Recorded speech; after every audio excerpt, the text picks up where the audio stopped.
Assalamualaikum warahmatullahi wabarakatuh. Teman-teman, dulur-dulur semuanya, mudah-mudahan senantiasa sehat ya. Sehat walafiat, sejahtera, lahir batin.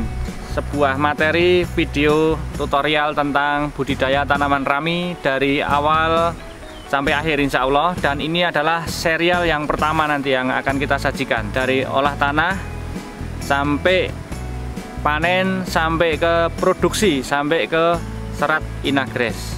Tanaman rami itu nama latinnya adalah Buchmeria nevea Elgaut ya. Dia itu tanaman semacam tanaman perdu ya, yang daunnya itu seperti love, seperti daun waru ya. Kita ambil batangnya. Nah, tanaman rami itu cocok banget, paling cocok ideal di ketinggian antara 500 sampai 1000 dpl di atas permukaan laut. Itu yang pertama, elevasinya. Kemudian dia sangat menyukai air. Menyukai air itu maksudnya tanah ini diupayakan agar lembab seperti ini, tapi tidak becek ya. Tidak seperti tanah sawah. Kalau tanah sawah kan padi itu kan tanahnya basah. Kalau rami itu cukup basah. Basahnya itu tidak boleh becek. Usahakan daerah tersebut memiliki curah hujan yang merata sepanjang tahun. Saya ulangi, merata sepanjang tahun. Artinya apa? Jarak rata-rata bulan hujan, tiap bulannya itu ada hujan. Kalaupun harus musim kering, usahakan tidak lebih dari 3 bulan ya. Ingat-ingat. Kenapa? Karena dia mutlak, kebutuhan terhadap air itu mutlak harus dipenuhi. Karena rami itu begitu nanti kita pangkas, dalam usia 2 bulan itu tinggi tanamannya sudah 1,5 meter sampai 2 meter. Sehingga unsur hara dan unsur air itu menjadi faktor utama dalam keberhasilan budidaya rami. Yang ketiga, selain nanti curah hujan, diperlukan juga kecepatan angin. Kecepatan angin ini usahakan tidak lebih dari 25 km per jam. Maksudnya tidak ada angin kencang. Kaitannya apa angin kencang? Tanaman rami itu tanaman di mana batang kayu yang menyangga itu rapuh ya. Karena rapuh sehingga mudah sekali roboh. Kalau kecepatan anginnya terlalu tinggi, dia nanti akan mudah sekali roboh.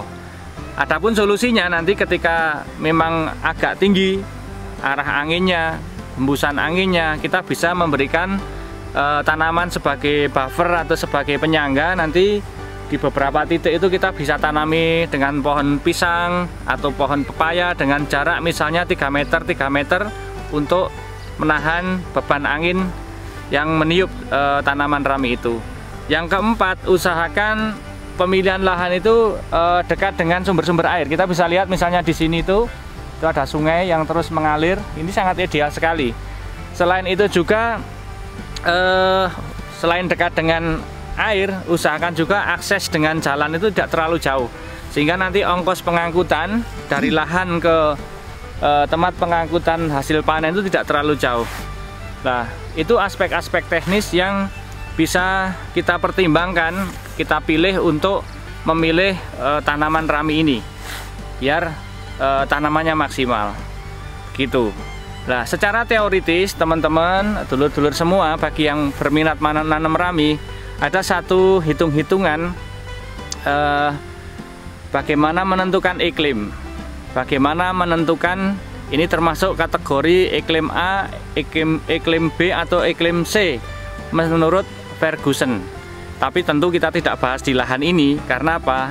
Yaitu tinjauan teoritis. Nanti kita bisa bedah di video khusus yang membahas bagaimana menentukan jenis iklim yang cocok untuk budidaya tanaman rami ini. Oke, itu dikit saja. Nah, agroklimat tanaman rami, kesimpulannya sangat menentukan keberhasilan tanaman rami yang akan kita tanam. Gitu. Dan berikutnya nanti kita akan melihat uraian dari budidaya rami ini dari mencakul sampai ke panen. Rami sendiri itu di awal-awal menanam itu di tempat kami sering menyebutnya di TBM, tanaman belum menghasilkan. Dimulai dari mana TBM? Itu nanti dimulai dari pencangkulan, olah tanah atau pentraktoran lahan.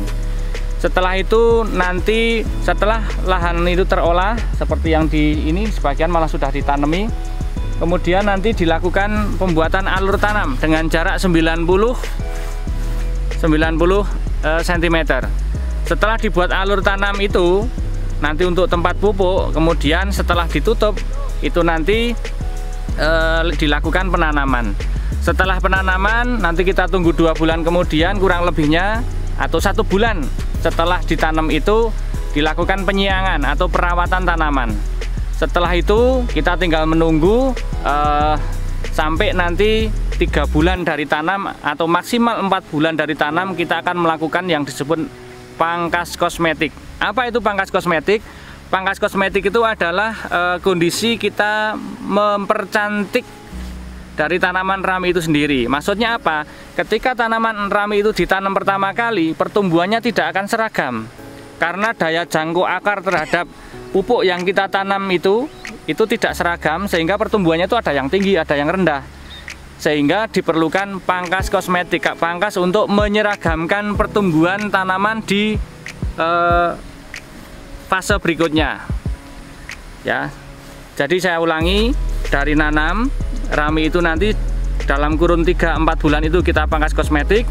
Setelah itu setiap 2 bulan sekali, kurang lebihnya 2 bulan sekali kita akan panen. Dan itu kita sebut panen perdana, kedua, ketiga, dan seterusnya.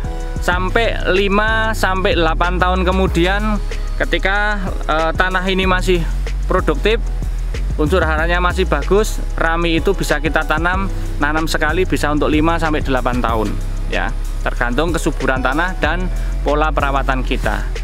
Nah, itu gambarannya. Nanti segmentasinya akan kita potong-potong menjadi satu gambaran utuh dari bagaimana cara membudidayakan rami di PT Severa Bersa Wonosobo ini, yang insya Allah sudah kita jalankan hampir 20 tahun. Dari tahun 1999 dulu melalui PT Agrina Prima, dan 2010 ke sini sampai hari ini melalui Severa Bersa.